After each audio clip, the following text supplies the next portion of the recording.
মহিলাদের দায়িত্ব ও কর্তব্য। মহান আল্লাহ রাব্বুল আলামিন ইরশাদ করেন, নারী পুরুষের যে কেউ ঈমান অবস্থায় নেক আমল করবে, আমি অবশ্যই তাকে শান্তিময় জীবন দান করব এবং আখিরাতে তার কৃতকর্মের উত্তম প্রতিদান দিব। সূরা নাহল আয়াত নম্বর ৯৭। উপরিউক্ত আয়াতে আল্লাহ তাআলা দুনিয়ার উত্তম জীবন এবং পরকালের উত্তম প্রতিদান দেওয়ার ব্যাপারে যেমন পুরুষদের সাথে প্রতিশ্রুতিবদ্ধ, তদ্রূপ মহিলাদের সাথেও অঙ্গীকারাবদ্ধ। এক্ষেত্রে নারী পুরুষের কোনো পার্থক্য করেননি, তবে শর্ত হলো প্রত্যেকে নিজ নিজ দায়িত্ব পালনে যত্নবান হতে হবে। সুতরাং মহিলারাও যদি ঈমানকে পরিশুদ্ধ করে নেক কাজ তথা ইবাদত বন্দেগী, স্বামীর খেদমত ও তার আমানতের হেফাজত এবং সন্তান লালন পালন করে, তাহলে একদিকে যেমন তারা দুনিয়াতে উত্তম জীবন প্রাপ্ত হবে, সুখময় দাম্পত্য জীবনের অধিকারী হবে এবং আত্মার প্রশান্তি লাভ করবে, অপরদিকে আখিরাতেও তারা উত্তম প্রতিদান পাবে, চিরসুখ শান্তি সমৃদ্ধ জান্নাত লাভ করবে এবং সেথায় অভাবনীয়, অকল্পনীয় ও অপূর্ব নিয়ামত ভোগ করবে। সুবহানাল্লাহ।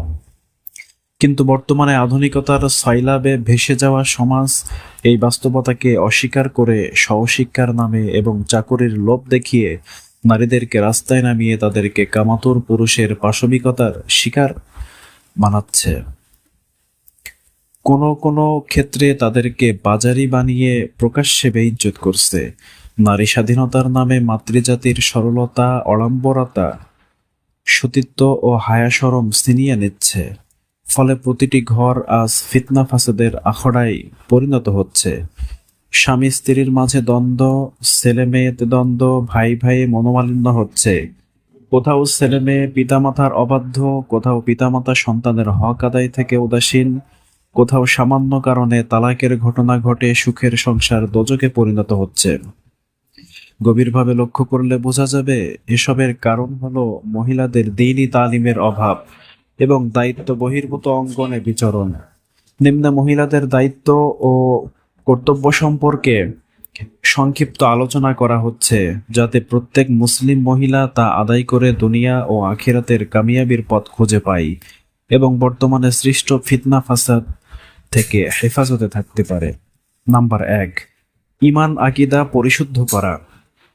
ঈমান শব্দের অর্থ হচ্ছে বিশ্বাস করা ও স্বীকার করা, আর আকীদার অর্থ হচ্ছে দৃঢ় বিশ্বাস। কোরআন হাদিসে যেসব বিষয়কে বিশ্বাস করতে বলা হয়েছে সেগুলোকে অন্তরে দৃঢ়ভাবে বিশ্বাস করা এবং মুখে স্বীকার করার নামই ঈমান। আর আমল ইবাদত হচ্ছে ঈমানের পূর্ণতা। যার ঈমান নেই তার কোনো আমল আল্লাহ পাকের দরবারে গ্রহণযোগ্য নয়।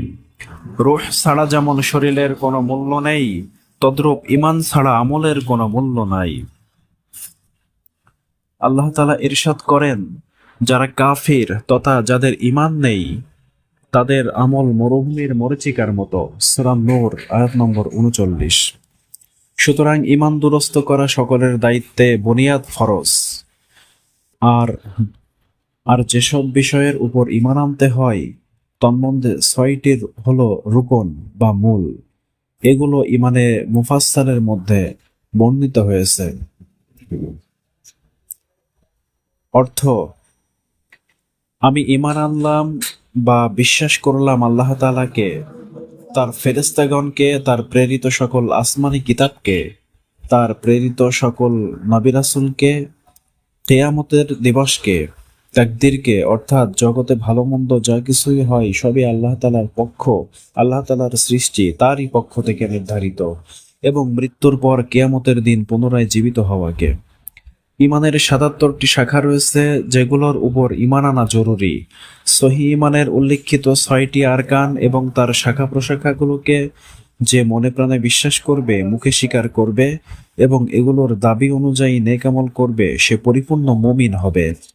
আর যে এগুলোকে অবিশ্বাস করবে অথবা এগুলো থেকে মাত্র কোনো একটি বিষয়কে অবিশ্বাস করবে কিংবা তাতে সন্দেহ পোষণ করবে অথবা তুচ্ছ তাচ্ছিল্য ও ঠাট্টা বিদ্রূপ করবে কিংবা এগুলোর মধ্যে কোনো দোষ ত্রুটি বের করবে, সে কাফির হয়ে যাবে।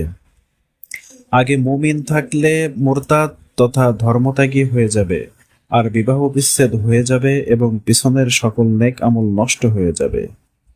মনে রাখা উচিত, মহিলারা অনেক সময় এমন কথা বলে বা এমন মন্তব্য করে যার দ্বারা ঈমান চলে যাওয়ার উপক্রম হয়ে যায়।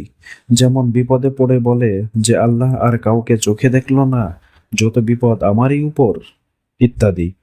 তাই এ বিষয়ে সচেতন থাকা একান্ত জরুরি। আল্লাহ না করুন কেউ বেঈমান হয়ে গেলে তার জন্য নতুনভাবে কালিমা পড়ে মুসলমান হওয়া এবং বিবাহ দোহরায় নেওয়া জরুরি। বিশেষ দ্রষ্টব্য, এ বিষয়ে কিতাবুল ঈমান নামক গ্রন্থে তালিম করা যেতে পারে। নাম্বার 2, ইবাদত বন্দেগী করা।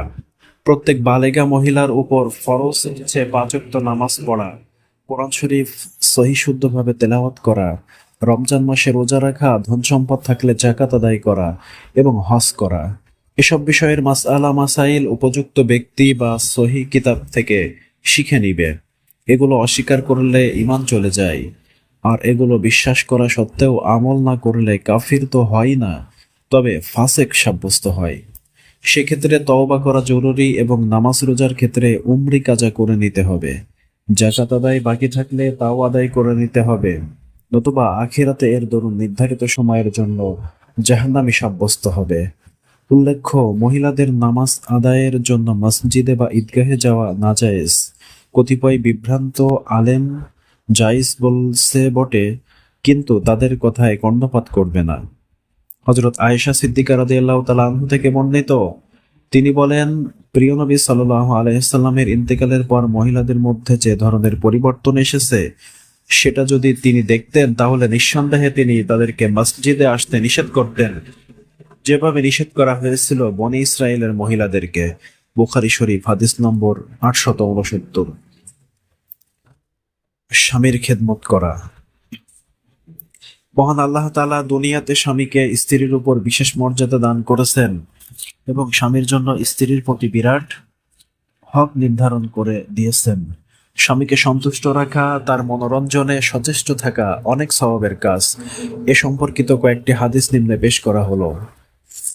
রাসূলুল্লাহ সাল্লাল্লাহু আলাইহি ওয়াসাল্লাম বলেন, যে নারী এমন অবস্থায় মৃত্যুবরণ করবে যে স্বামী তার প্রতি সন্তুষ্ট, তার জন্য জান্নাত অনিবার্য হয়ে যায়। তিরমিজি শরীফ হাদিস নম্বর 1161। রাসূলুল্লাহ সাল্লাল্লাহু আলাইহি ওয়াসাল্লাম বলেন, যদি আমি আল্লাহ ব্যতীত অন্য কাউকে সিজদা করার অনুমতি দিতাম, তাহলে স্ত্রীকে আদেশ দিতাম সে যেন স্বামীকে সিজদা করে। তিরমিজি শরীফ হাদিস নম্বর 1159। রাসূলুল্লাহ সাল্লাল্লাহু আলাইহি সাল্লাম বলেন, স্বামী যদি স্ত্রীকে ডাকে তবে তার ডাকে সাড়া দেওয়া স্ত্রীর উপর ওয়াজিব হয়ে যায়, যদিও সে চুলার উপর থাকে। অর্থাৎ স্ত্রী যত কাজই থাকুক না কেন, স্বামী ডাকা মাত্র সবকিছু পরিত্যাগ করে তার ডাকে সাড়া দেওয়া একান্তভাবে জরুরি। তিরমিজি শরীফ হাদিস নম্বর 1160। রাসূলুল্লাহ সাল্লাল্লাহু আলাইহি ওয়াসাল্লাম বলেন, যদি স্বামী স্ত্রীকে তার শয্যাসঙ্গিনী হওয়ার জন্য আহ্বান করা সত্ত্বেও সে তার আহ্বানে সাড়া না দেয় এবং এ অবস্থায় স্বামী অসন্তুষ্ট হয়ে রাত অতিবাহিত করে, তাহলে এ স্ত্রীর প্রতি ফেরেশতাগণ ভোর পর্যন্ত লানত করতে থাকে। বুখারী শরীফ হাদিস নম্বর 3237। রাসূলুল্লাহ সাল্লাল্লাহু আলাইহি ওয়াসাল্লাম বলেন, কোন স্ত্রী যখন পৃথিবীতে তার স্বামীকে কষ্ট দেয়, তখন জান্নাতে এ স্বামীর জন্য নির্ধারিত হুরগণ বলতে থাকে, আল্লাহ তোমাকে ধ্বংস করুন, তুমি তাকে কষ্ট দিও না, সে তো তোমার কাছে অস্থায়ী মেহমান মাত্র, অচিরেই সে তোমাকে পরিত্যাগ করে আমাদের সান্নিধ্যে চলে আসবে। তিরমিজি শরীফ হাদিস নম্বর 1174। সুতরাং প্রত্যেক মুসলিম নারীর জন্য অন্তরে স্বামীর প্রতি মহাব্বত রাখা, তার খেদমত করা, তার হক সমূহ আদায় করা একান্ত অপরিহার্য। বলা বাহুল্য, স্ত্রীর জন্য অফিস আদালতে চাকরি করা, গার্মেন্টসে শ্রম দেয়া ইত্যাদি ঘরের বাইরের কাজে আত্মনিয়োগ করা স্বামী ও সন্তানদের হক বিনষ্ট করারই নামান্তর। উপরন্তু তাতে নানাবিধ ফিতনা ফাসাদের আশঙ্কা তো আছেই। এজন্য সামান্য পয়সার লোভে না পড়ে এ বিষয়ে একটু সুস্থ মস্তিষ্কে ভেবে দেখা উচিত। রিজিকদাতা তো একমাত্র আল্লাহ, তিনি স্বামী বা সন্তানের মাধ্যমে সংসারের সকলের রিজিক দিতে সক্ষম। তাহলে কেন রিজিকের জন্য আল্লাহর নাফরমানি করবে? তবে যাদের